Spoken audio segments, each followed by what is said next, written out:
Okay, so I'm going to talk in this video about the solgel chemistry part of this course.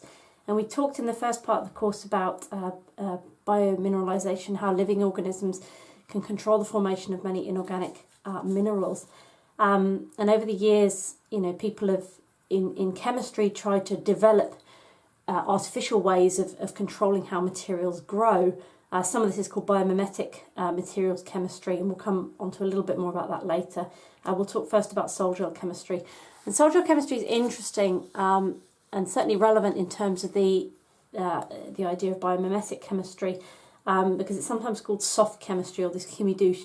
And this is distinct from the more sort of familiar solid state methods, where normally if you make a ceramic material, you take powder A, so these dark particles represent a sort of particles of powder A, and these ones of a second powder, and you grind them together in a pestle and mortar, and you put them in a furnace and heat them to very high temperatures, and eventually the two materials will react together. So for example, a barium carbonate and a titanium oxide, for example, to make barium titanate. And the trouble with some with sort of these conventional solid state methods of making materials is sometimes what you can get is reaction between the two solids only happening at the interface. So you've got these dark regions where the product has formed, but that basically blocks any further reaction from happening. So you've got your two starting materials here, and because the product has formed at this interface between them, it basically stops any mass transport from happening. And so what sometimes you have to do is take your ceramic out of the furnace, grind it again in a pestle and mortar to sort of break apart all these interfaces, and then put it back in the furnace maybe several times to then get it to produce 100% of your final product. So the idea with solgel chemistry is to start actually with solution-based precursors, where you don't have to have these solid particles, so you don't have this issue with reactivity. Okay, so moving into solgel chemistry itself and defining it, we're going to stick with mainly silica solgel chemistry. Solgel chemistry itself is an absolutely huge field. It's really very widely studied and used. Okay, so this isn't something that's just a chemical curiosity. This is something that's important in industry. And some of the most interesting solgel chemistry, and we can define many of the reactions that happen in solgel chemistry by studying silica. But even silica chemistry, you can get huge great textbooks just on the chemistry of silica. Okay, so it is quite an interesting system. We'll just touch on some of the basics. Okay, so it's important before we start delving into solgel chemistry to define what do we mean by a gel, and actually this is a whole interesting field of chemistry in itself, and we're going to meet 4 different types of gel in this course. Okay, so the first one is these metal oxo or metal hydroxo polymers. Okay, and what we've got is covalent metal oxygen bonds, extended networks forming our gel. Okay, so we've got our M representing our metal atoms, and then covalent linkages to oxygen atoms and then to another metal. Okay, so you've got metal, oxygen, metal. Okay, I've used the term metal lightly because we include some semi-metals in these systems. Okay, so you've got your element, oxygen element, these metal oxane bonds we call them. Okay, second type of gel that we might consider in modern solgel chemistry is metal complex gels. Okay, and what we've got here is metal complexes that are then weakly interconnected by van der Waals or hydrogen bonding. Okay, these are often actually sort of viscous solutions rather than technically gels, but they are still classed as gels in solgel chemistry. Okay, so this triangle here is representing, for example, a citrate molecule that's then chelating twice via its carboxylate groups to that metal atom, and then because you've got lots of oxygen functionality and carboxylate functionality on a citrate molecule, you're then going to get things like van der Waals and hydrogen bonding, or donation of lone pairs into a metal, that sort of thing, sort of linking the whole mixture together.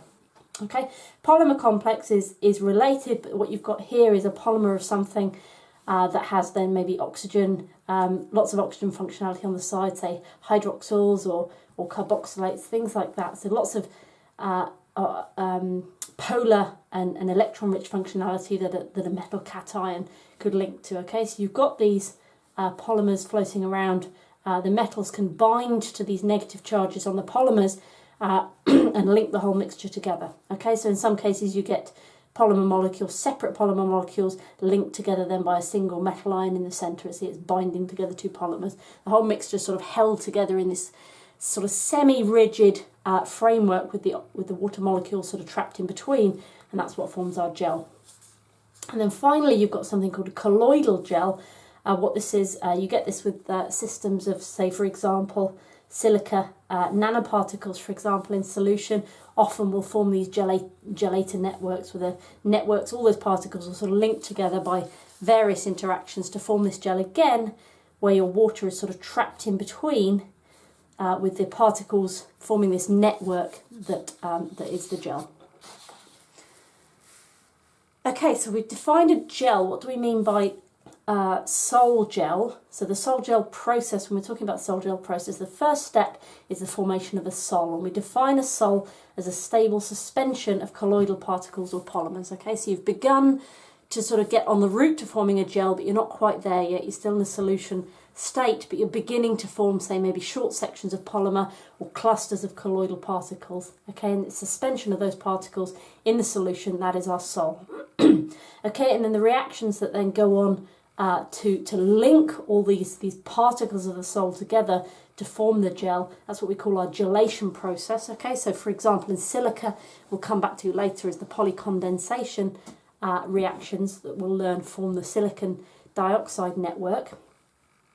Okay, so you've got your extended network of your gel. Aging, sometimes called synuresis. Okay, that's the continued polycondensation. So once you've formed a gel network, you might then get continued then formation of bonds, sort of cross-linking a polymer molecules together, for example, strengthening that network. It's often accompanied by contraction of the network. I mean, you're forming bonds between polymers that's going to pull those polymer molecules together.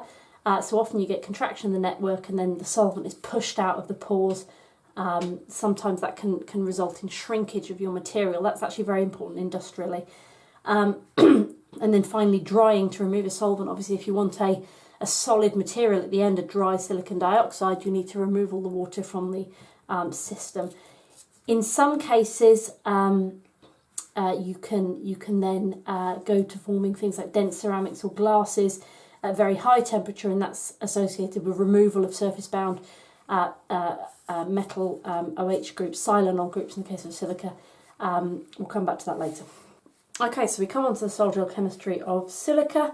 This is the most important, well, arguably the most important equation from this handout. This is the overall reaction of the formation of silica. Okay, so you've got your silicon alkoxide here.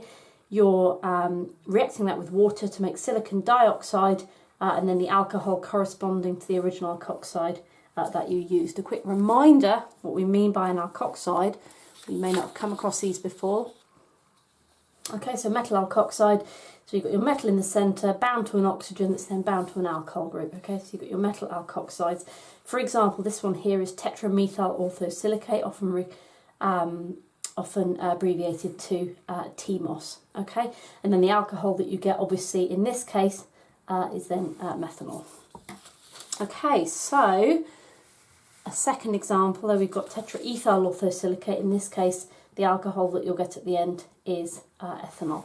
Okay, there's loads of other substituents available. If you're interested, there's loads of there's actually a really nice organosilicon chemistry primer on the GELS website. It's not required for this course, but the chemistry of silica is really interesting and really diverse. And there's a whole range of different alcohol groups that you can get on silicon alkoxides.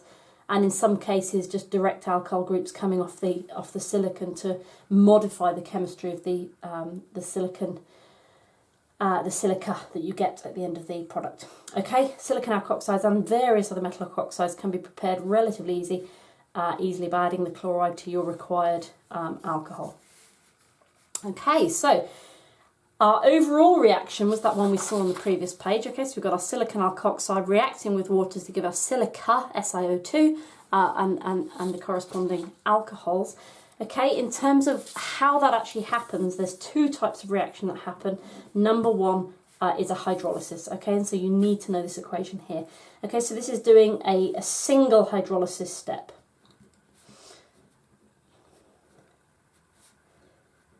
Okay, so this corresponds to a single hydrolysis step, and basically what you're doing is you're replacing one of those OR groups with an OH group and kicking out an alcohol. Obviously, to fully hydrolyze the silica, to get SiOH4, you need to do 4 of these hydrolysis steps. Okay, so we're just going to look at one of them initially. Okay, so the way you do that, so you add the water to the silicon alkoxides. Normally you need to add a co-solvent, okay, because water is immiscible with the silicon alkoxides, so you add a co-solvent to aid the mixing. Normally what you do for that is the alcohol corresponding to the alkoxide, okay, so if you use tetramethyl orthosilicate, you use methanol. If you use tetraethyl orthosilicate, you use ethanol.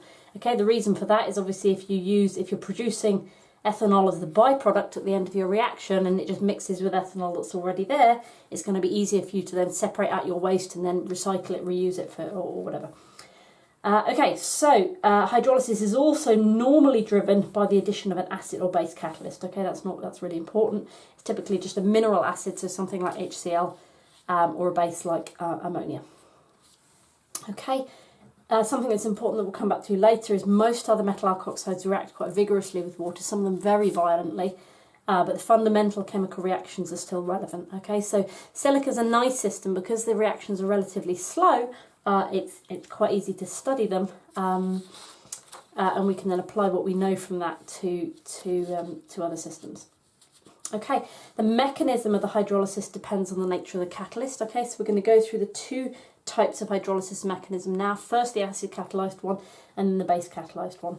Okay, so the mechanism of acid catalyzed hydrolysis is generally accepted to proceed via initial rapid protonation of the alkoxide. Okay, electron density is then withdrawn from the silicon, making it more electrophilic and then more susceptible to attack. Okay, so we're basically making a better leaving group here. We're making our silicon more electrophilic.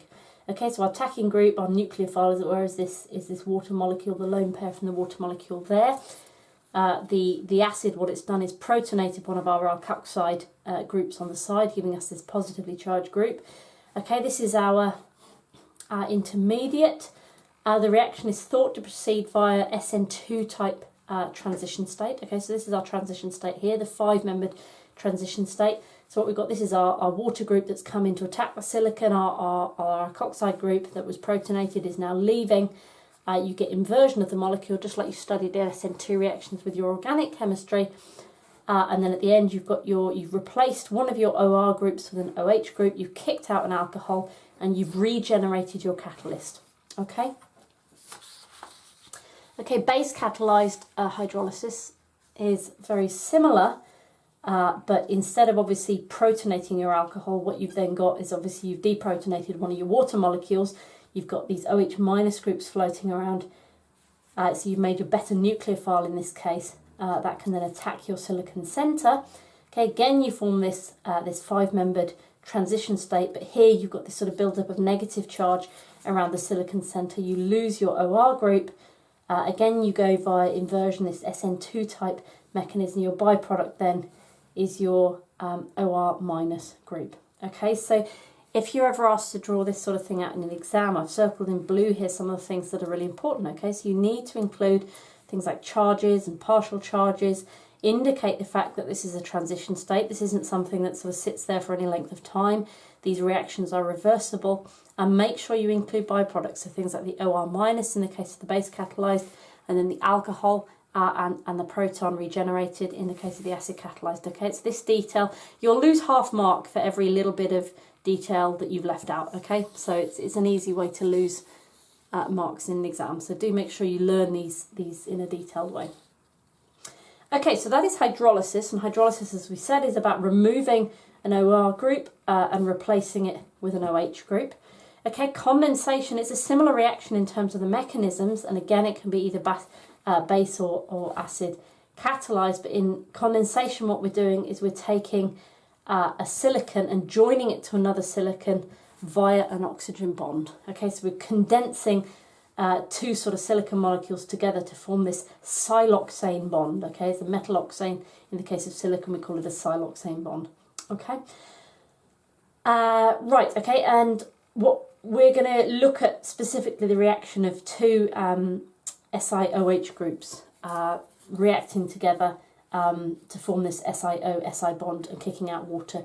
It is possible for an SiOR3OH, so for that OH here to attack an unhydrolyzed system, but generally it's expected that that you get hydrolysis first and then condensation. Okay, so we'll assume that we're getting hydrolysis of the system first, and then reaction of this OH onto a second silicon center. Okay, I'll become clearer in a second when we look at the mechanisms. Okay, so again, as I said, we get acid catalyzed and base catalyzed reactions. Okay, and it is the same. I mean, it might seem like there's a lot to learn here, but the actual reactions are very similar. So it's just about learning what's the detail in each system. Okay, so again, you've got your silicon center here, your tetrahedral silicon center. You've got your OH group, and it's the lone pair on that OH group that's then coming in to attack that silicon center. Okay, because we're working under acid catalyzed conditions. The reason the way the acid catalyzes the system is that it protonates the OH group on another silicon center, making it a better leaving group. Again, we've got our 5-membered transition state with this build-up of positive charge around the transition state. Okay, and then what we've done is we kick out this as a water molecule the other side. Okay, so we produce water, we've regenerated our H+, that's coming off of here, and we've generated the silicon-oxygen-silicon bond. Okay, so it's very similar to the acid-catalyzed hydrolysis, except rather than a water molecule doing the attacking from this end, it's actually a silicon-OH bond and the oxygen in that's doing the attacking. Okay, and again with base catalysis, what we've done is we've deprotonated our silanol group here, so our SiOH group. Okay, and then it's that deprotonated group that has been made a better nucleophile. It's that negative charge, that lone pair coming in, attacking that silicon center. We've again got our 5-member transition state here, but with a build-up of negative charge around that center.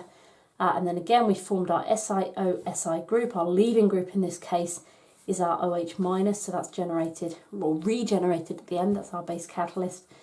Okay. And what's really important for the rest of this sort of section of the course is that the relative rates of these hydrolysis and condensation reactions can really dramatically change the structure of the silica gels and the structure of the resulting SiO2 silica that you make from these materials. Okay, so any factor that affects the reaction rates of hydrolysis and condensation will affect how the gel develops. Okay, so for the next bit, we'll go into why that is and why those relative rates of hydrolysis and condensation are important. Okay, so what we'll do is we'll imagine 2 different scenarios. Okay, so if we imagine that the rate of hydrolysis was really fast but condensation was really slow, okay, because you're starting with your SiOR4 molecule, okay, if hydrolysis is extremely fast, before any condensation can happen, that's going to be converted to SiOH4 before anything can happen. Okay, so what's going to, when you do your first condensation, you're going to have the condensation between SiOH4 plus SiOH4. Those are going to condense together to give this molecule here, where the dangling groups are all OH groups. Okay, so condensation is going to result in this molecule here. Okay, and once you've done that reaction, any of those OH substituents, so any of those 6 OH substituents, could then go on to attack another silicon center, creating another siloxane bond. Okay, so you could then get your second condensation reaction happening from any of these 6 directions. Okay. Okay, if we imagine, on the other hand, that hydrolysis is very slow and condensation is fast, what you might get is some of your OR groups have been replaced. Okay, so maybe one of your OR groups has been replaced by an OH group.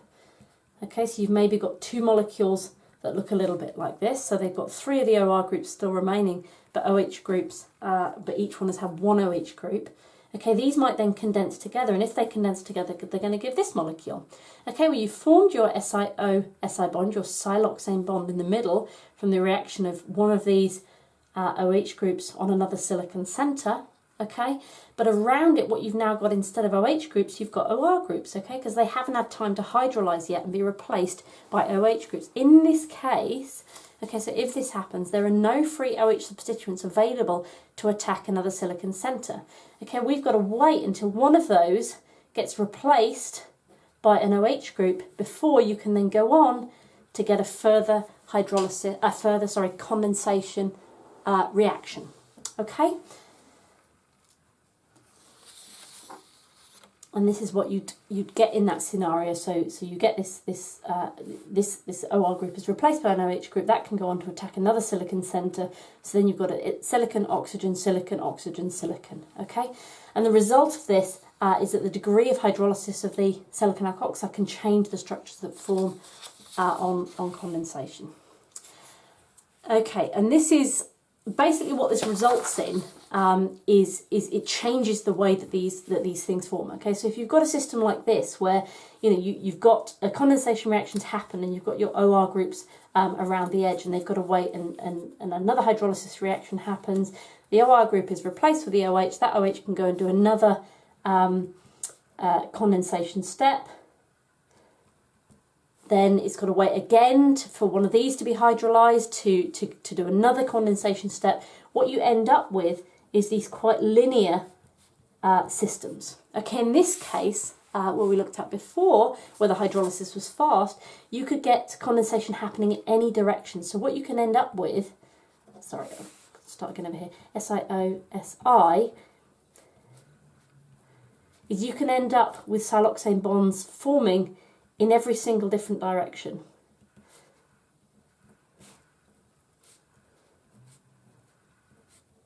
Okay, so it can form these great big branched networks. Okay, so in this scenario, you tend to get these long chains of siloxane bonds. In this scenario, you tend to get these very branched networks. Okay, this is summarized in the following figure. Okay, so here you've got just a single dimer that's been formed. You can get one-dimensional chains. That's if hydrolysis is relatively slow and you're only maybe replacing a couple of the alkoxides with an alcohol. Three-dimensional rings, or two-dimensional rings, or then three-dimensional fractals where you can then get condensation happening in every direction and the whole network sort of builds out in a big three-dimensional network. Obviously this is an idealized sort of system, and in reality you're going to get a mixture of maybe several of these different types of products of hydrolysis in any one system, but it just shows you sort of in a perfect scenario the sort of structures you get from any one different type of hydrolysis product. Okay, and the key point is that whether you have these 3D networks or those long single one-dimensional chains, really strongly affects the structure of your silicon dioxide gel. Okay, so basic conditions, high pH tends to give these colloidal or particulate gels. Okay, that's where we had the very, very branched networks, so lots of different options of directions for the condensation reactions to happen in. Low pH acidic conditions tends to get a network of interconnected chains. Okay, so you start off forming these great big long one-dimensional chains and they eventually branch to cross-link together. Okay, and this diagram just gives you an indication of what these silica gels can then look like depending on pH. Okay, so bottom arrow here, we've got pH here. Okay, so we've got acidic conditions down the bottom, we've got basic conditions up this end, and this is time, okay, so allowing the system to grow. Okay, what we've got here is our sol. Okay, so here we've got our long linear acid conditions. We've got lots of these long network sort of one-dimensional chains, an occasional branch you'll get in the system, but generally lots of long one-dimensional chains. And then here you've got the opposite, the very, very branched system where you've got lots and lots of silicon, oxygen, silicon bonds branching out in every different direction, forming these tiny little clusters, and you've got an intermediate system here.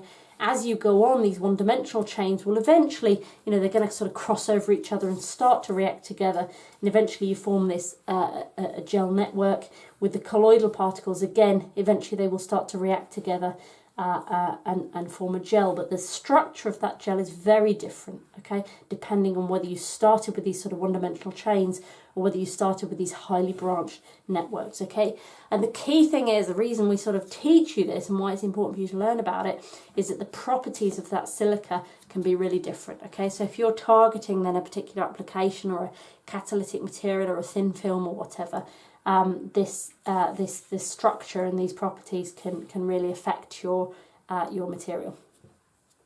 Okay, so the key question now is, why does pH have such a strong effect on the rates of hydrolysis and condensation? Okay, we know acidic conditions produce these one-dimensional chains. We know basic conditions produce these very highly branched little clusters that then tend to form particles that then cross-link. But why is this? Okay, and to explain this, we can take a little bit of a step backwards and look at the effect of different substituents on the rates of hydrolysis and condensation. Okay, so if we look at, for example, a range of alkoxide precursors with different R groups on those alkoxides, so methyl, ethyl, propyl, or N-propyl, isopropyl, N-butyl. Okay, if we look at those, the rate of hydrolysis can be put in the following order. Okay, so the methoxy, the tetramethyl orthosilicate is the fastest, then the TEOS, the tetraethyl orthosilicate, and then right down to the tetrabutyl orthosilicate. Okay, and the reasons for this is twofold. So just put those there together. The first reason is sterics. Okay, so as you get a bigger group, it's going to be harder for that water molecule to get in and attack that silicon centre. Okay, so steric is definitely one effect, but also there's a very strong inductive effect. Okay, so you can get electronic stabilisation or destabilisation of the transition state depending on the inductive effect of those alkyl groups on the alkoxide molecules. Okay, and we can use the same arguments in the case of pH. Okay, so due to inductive effects, the electron density on silicon will decrease in this order. Okay, so going from the alkoxide to the OH and then right the way through to the siloxane. Okay, the electron density is going to decrease, is going to be a sort of more positive charge around that central silicon as you go through from the alkoxide to that silanol group, the SiOH group, through to the siloxane bond.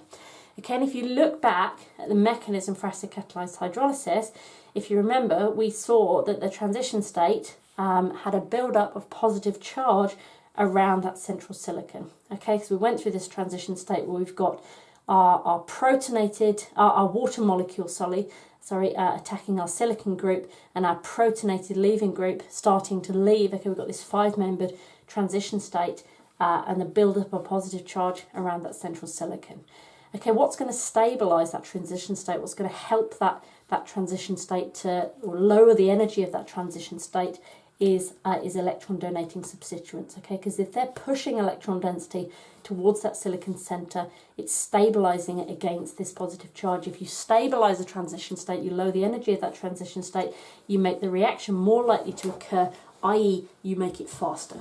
Okay, and if we look back up here, which of these have the strongest inductive effect? It's the alkoxide group, then the silanol, then the siloxane. Okay, so these groups are going to be speeding up the rate of the reaction more than those groups. So as you gradually replace the OR with OH, you're going to be slowing down the rate of reaction.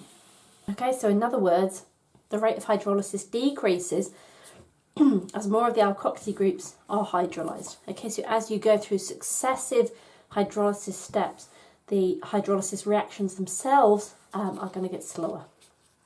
Okay, so the fastest when you go from the original silicon alkoxide, and the slowest for that final, removing that final OR and replacing it with an OH. Okay, the upshot of this is that condensation begins to occur before hydrolysis is complete, and that condensation tends to occur on terminal silicons, resulting in linear products. Okay, these eventually tangle and cross-link to form a gel. Again, it's this sort of terminology, okay, so using, say, terminal silicons, linear products, that you need to use when you're explaining this, rationalising this in the exam. Okay, so summary of an acid catalysed silicon dioxide production. You've got a positively charged transition state, a build-up of positive charge around that central silicon in the transition state. That is stabilised by electron donating groups. Okay, so OR is going to stabilise that better than OH.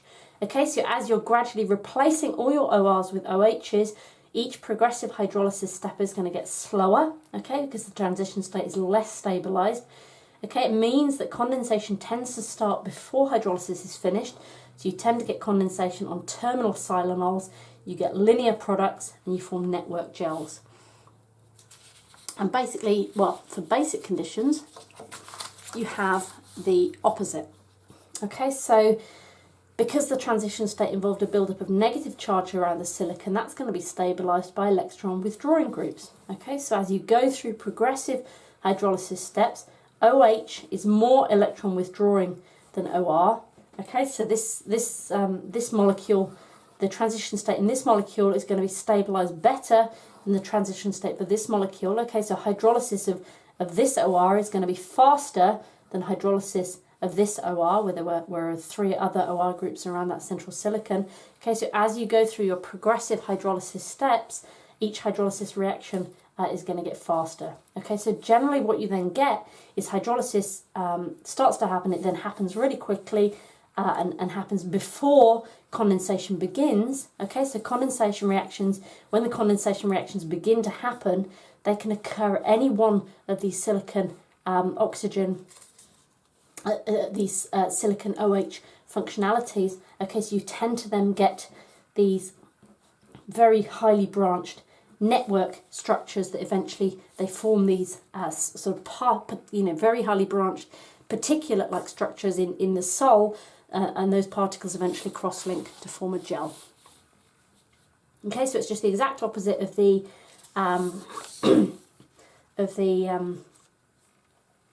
acid catalyzed system. Okay, in base catalyzed hydrolysis and condensation, you have a negative transition state that is stabilized by electron withdrawing groups. Okay, so OH stabilizes it more than OR groups. Okay, so as you go through and replace your OR groups with OH groups, the progressive hydrolysis steps get faster. Okay, so when condensation starts, it tends to happen on groups where you've got lots of OH groups, already in existence. Okay, so the condensation can happen from any of these directions, so you tend to form these highly branched particulate gels. Okay, and just a quick note at the end of this section in terms of what other factors do affect the rates, because there are other things that affect the rates other than the acid and base catalyst. Okay, so we did mention at the beginning that the silicon alkoxides are immiscible with water. Okay, so obviously if you're sitting there with your silicon alkoxide in one layer and your water in the other layer and they're not able to mix, obviously you can shake the reaction up to help them to mix, but it's never going to be as fast a reaction as if you add a co-solvent and allow these two phases to mix completely. The actual amount of water, okay, so a small amount of water, the hydrolysis is going to be slow, seeing as water is one of the reactants. A very large amount of water, you're just going to dilute the whole system down, so you're going to get slow hydrolysis. So you need to find a balance point to get that highest rate of reaction. And then substituents as well. Okay, so we've talked briefly about this, but obviously you can use different alkoxide starting materials to affect the rates of reaction in these systems.